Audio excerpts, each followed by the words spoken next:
Hello.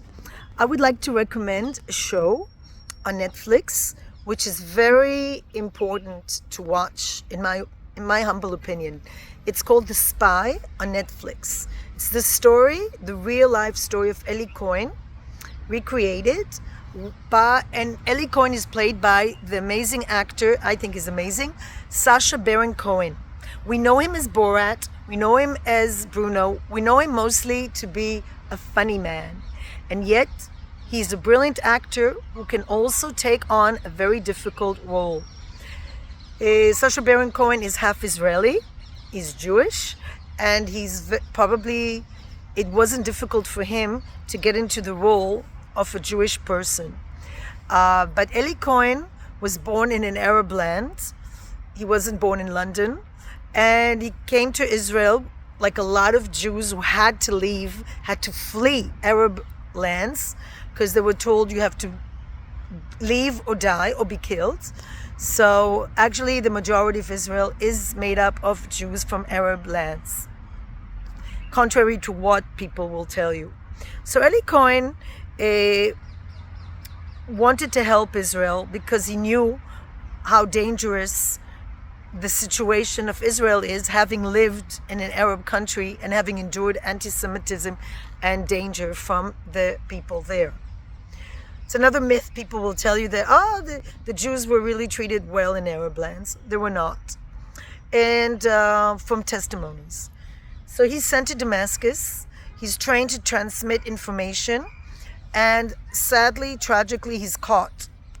Now, contrary to Israel, when we executed a Nazi, there was a trial, a fair trial, and his execution of Adolf Eichmann was to completely different story. I'm just showing even the worst of the Nazis in Israel got a fair deal, and also the terrorists are treated relatively well in the prisons compared to the hostages that are held in Gaza.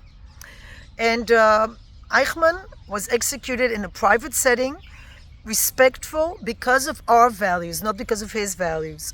And the Syrians, on the other hand, they executed Eli Cohen in a public place and everybody had to look. And you can see also in the series how they cheer on as the bodies of Israeli soldiers are displayed. The dead bodies are displayed and everybody's cheering on, just like October 7th in Gaza.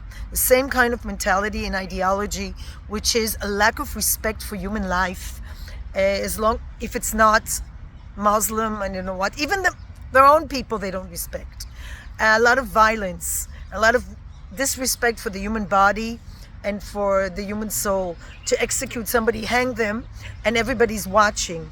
It's something that belongs to the Middle Ages, not to our century, or we'd like to think.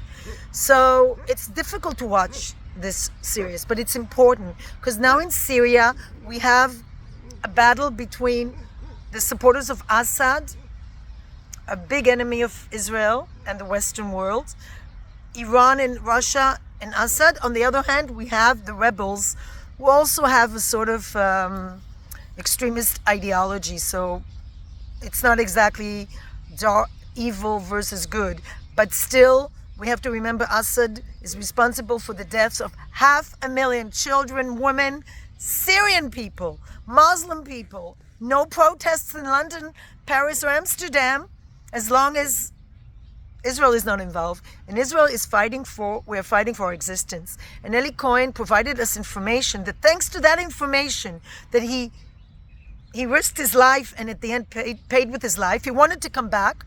In Judaism, we don't glorify suicides. The opposite. Life is holy. He wanted to go back to his wife and children, but unfortunately he was caught. And before he was caught, he provided important information for Israel. In 1967, Israel was able to survive and to come out victorious and not to be wiped off the map as all these Arab countries wanted to do. And he saved Israel, because he was executed in 1965. 1967, Israel had the information that he provided, and we were able to win, not be murdered, not be massacred, but thanks to the sacrifice of one man, Eli Cohen, who is a true hero. And like I said, in Judaism and in Israel, heroes don't want to die. They fight to save the lives of other people, but they want to live. They don't want to die. It's just courageous, an act of bravery to protect Israel, because he knew how dangerous the situation was. The Syrians were we didn't have the Iron Dome system. We didn't have the modern technology in the 60s.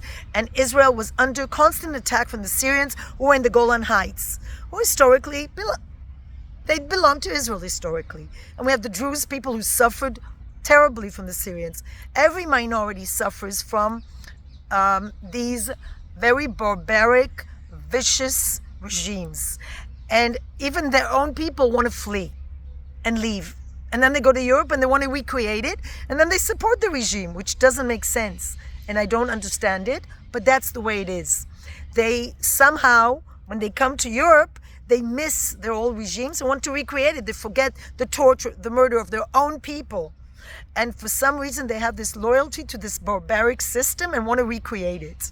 And even they're allowed to display in violent, vicious disrespect to the host country, whether it's England or Holland or France. They burn flags, or the US. And this is, if you want to understand it, watch The Spy. Watch how the bodies of Israeli soldiers, actually he was told they're not Israeli, but they're Syrian soldiers dressed in uniform in order to create a sense of victory, that the Syrians are stronger than they really were, because they actually lost the battle. But they display dead people, and people are cheering on and spitting on them, just like October 7th.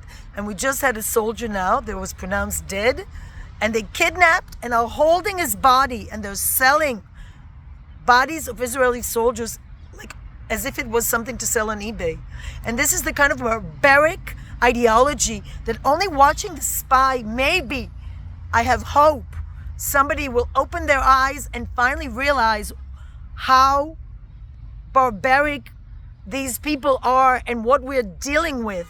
And if you love humanity, you would never support them. You would never say free Palestine, which means destroy Israel, the one Jewish nation, a nation of 3,000 years, indigenous people to this land. You would never support the destruction of the Jewish people. You would never cheer on October 7th if you realized the same things. The terrible massacres and rapes and murders and disrespect for human bodies, the way they display them in public places and cheer on. And this is how they educate the children.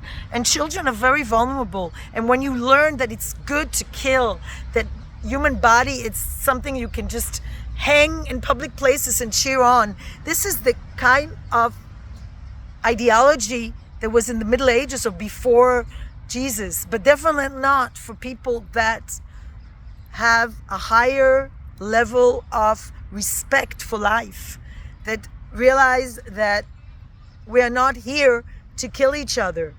So if you really want to understand what's going on in Syria, how they kill each other, Assad killed 500,000 people. Nobody in Europe protested.